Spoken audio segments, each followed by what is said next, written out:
அன்பான தேவ ஜனமே, விக்டரி காஸ்பல் சர்ச் விடுதலையின் சுவிசேஷ சபை வழியாக உங்களுக்கு கிருபையும் சமாதானமும் உண்டாகும்.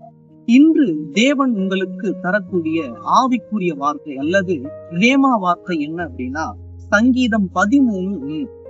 கர்த்தாவே, எதுவரைக்கும் என்னை மறந்திருப்பீர்? எதுவரைக்கும் உம்முடைய முகத்தை எனக்கு மறைப்பீர்? நாம் அவரை மறந்திருக்க வரைக்கும் அவர் நம்மை மறந்திருப்பார்.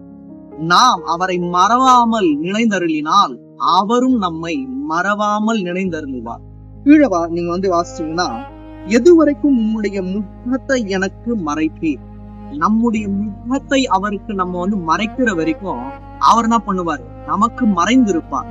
அவருக்கு என்ன பண்ணணும்? நம்மளுடைய முகத்தையும் இருதயத்தையும் காட்டிக்கொண்டே இருக்கணும். உள்ளத்தின் ஆழத்தையும் அவருக்கு என்ன பண்ணணும்? நம்ம காட்டிக்கொண்டே இருக்கும் போது அவர் ஒரு நாளும் நம்மை மறந்திருக்க மாட்டார், நம்மை கைவிட மாட்டார். தேவன் தாமே இந்த வார்த்தையின் படியாக உங்களை ஆசீர்வதிப்பார். இதை நீங்க நெகட்டிவா எடுத்துக்க கூடாது, பாசிட்டிவா தான் எடுத்துக்கணும். எப்படின்னா, நாம் மறந்திருக்கும் வரை அவர் மறந்திருப்பார்.